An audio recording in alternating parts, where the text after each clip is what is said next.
Graphs of trigonometric function. Graphs of trigonometric function को पढ़ने की एक ट्रिक होती है जिससे कि आप डोमेन और रेंज मिनटों में कर सकते हैं।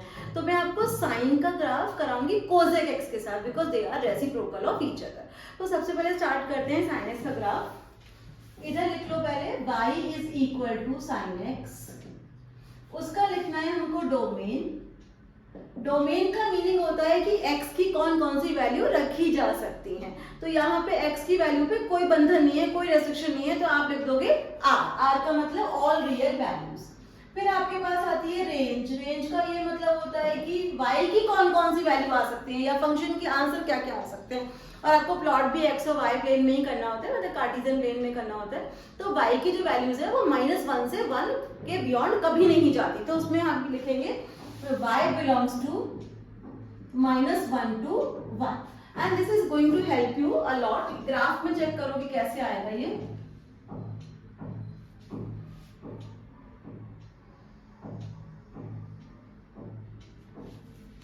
Positive x axis plus x minus x plus y और यहाँ पर माइनस y।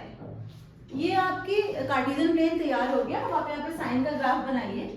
साइन का ग्राफ एक वेव की तरह से होता है, तो ये आपका साइन का ग्राफ हो गया। इसके इंटरवल्स को ध्यान से लिखिए, यहाँ पर 0, ये पाई और ये 2 पाई, और लेफ्ट साइड पे आप लिखिए -पाई और -2 पाई। ये आपका साइन एक्स का ग्राफ तैयार हो गया है। यहाँ पे आपको बिल्कुल साफ नजर आ रहा है कि साइन एक्स कौन कौन सी वैल्यू पे 0 होगा। आप देख रहे हो एक तो यहाँ पे कट कर रहा है तो 0 होगा, ये इसके जीरोस हो गए, रूट्स हो गए। एक पाई पर हो रहा है, एक 2 पाई पे हो रहा है, एक -पाई पे और एक -2 पाई पे।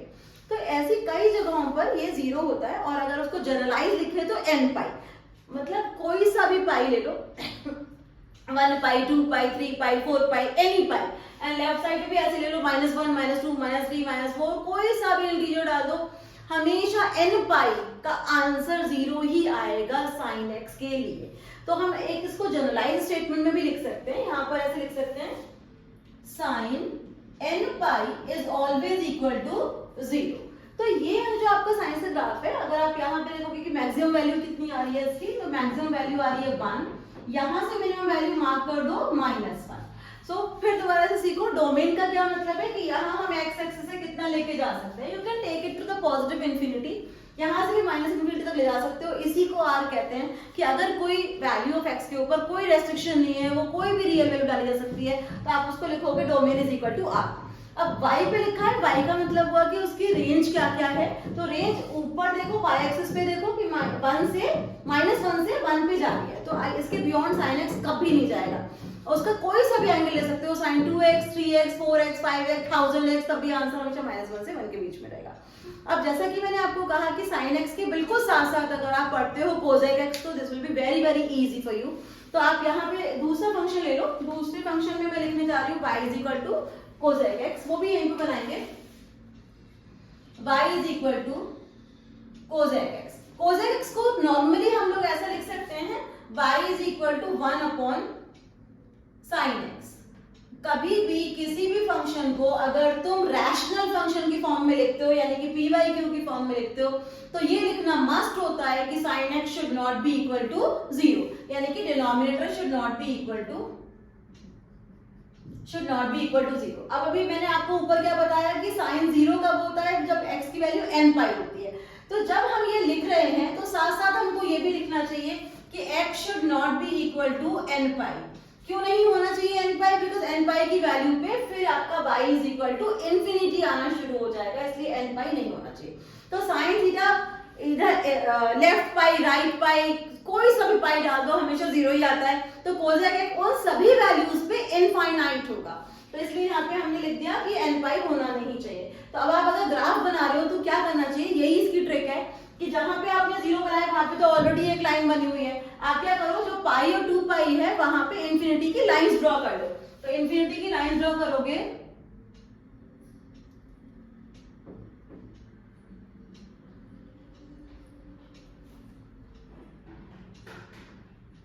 सिर्फ पाई पे ड्रॉ करना है इन्फिनिटी की लाइंस। इन्फिनिटी की की लाइंस को कोसेक एक्स का ग्राफ कभी भी टच नहीं करेगा, क्योंकि no one can reach infinity.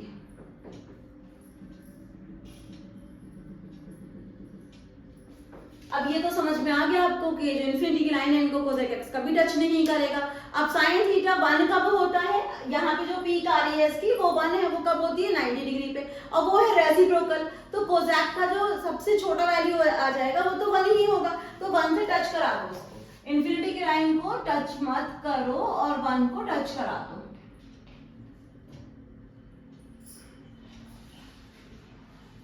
ये देखो, ये जो हम ऊपर की तरफ लेके जा रहे हैं ये पॉजिटिव इंफिनिटी की तरफ जा रहा है, ऊपर ऊपर ऊपर ऊपर, और उसकी मिनिमम वैल्यू क्या दिखाई दे रही है 1 दिख रही है यहाँ पर।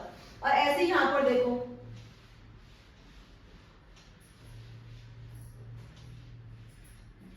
ये है माइनस इंफिनिटी,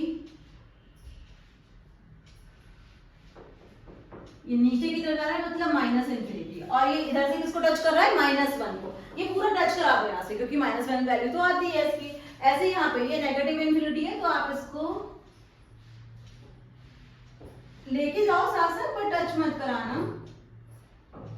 इंफिनिटी की लाइन को टच मत कराओ, और ये भी वैल्यू -1 आ गई। सिमिलरली आपका ये ग्राफ भी बनने वाला है।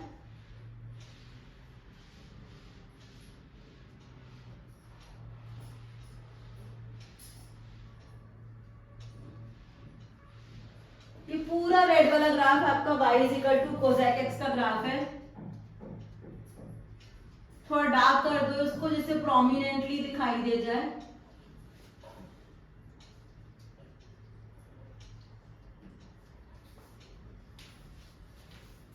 I hope this is clear. सुंदर सा ग्राफ बन गया आपका। y = sin x का ग्राफ ब्लैक वाला है और y = cosec x graph red वाला है। ये अब खुद ही देख लो यहाँ पर कि अगर आप देख रहे हो कि x के ऊपर कोई रेस्ट्रिक्शन है तो बस वही कि जहां पे डॉटेड लाइन बनी हुई है वो नहीं आना चाहिए, तो x should not be equal to n pi. तो इसका डोमेन कैसे लिखा जाएगा, अगर आप इसका डोमेन लिखते हो,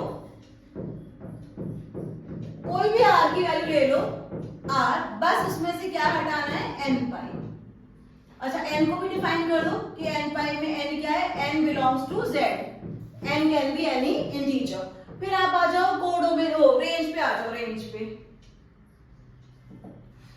रेंज में आप भी देखो कि देखो जो साइन थीटा है वो एक अपना, वो साइन थीटा का एस है ना, साइन थीटा एक शेर की तरह से है कि वो अपने एरिया में घुसने ही नहीं देता कोसेक एक्स को। कोसेक एक्स आया नीचे नीचे नीचे नीचे, उसके गेट से टक से वापस यहाँ पे नीचे आ रहा है, देन टक से वापस, तो ये पूरा यहाँ से आते आते एकदम से टच करता है, डर के मारे भाग जाता है, पूरा ऊपर चला डर के नीचे चला गया। So sine is like a shape कि वो बीच में फैला हुआ है पूरा, वो अपने रीजन में कोसेक एक्स को घुसने ही नहीं देगा।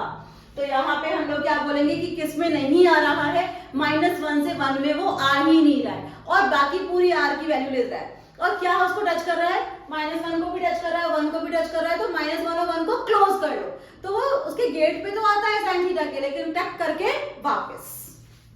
तो हम रेंज लिखेंगे r माइनस ओपन इंटरवल लिखना, ओपन इंटरवल इसलिए कि हम घटा रहे हैं सिर्फ ओपन को, because we want to keep -1 and 1 in the range. तो 1 और 1 -1 तो है उसमें, इसलिए उसको सबट्रैक्शन में मत डालो। I hope this is clear, क्योंकि पूरा ग्राफ आपके सामने जो बना है साइन और कोसेक एक्स का, इट मस्ट बी क्लियर। अब मैं अगला ग्राफ कराऊंगी कॉस एक्स का और सेक एक्स का, बहुत अच्छे से समझने के लिए स्टे ट्यून। पूरी 11th क्लास की ट्रिग्नोमेट्री और 12th की क्लास की ट्रिग्नोमेट्री इस पे बेस्ड है। सारे 12th के इनवर्स ट्रिग्नोमेट्री वाले बच्चे पूरा अच्छे से पढ़ लो ये, और 11th क्लास के ट्रिग्नोमेट्री वाले बच्चे पढ़ लो। ऑल्दो मैं ऑफलाइन क्लास में तो पढ़ाऊंगी ही, but you keep revising by this and keep learning.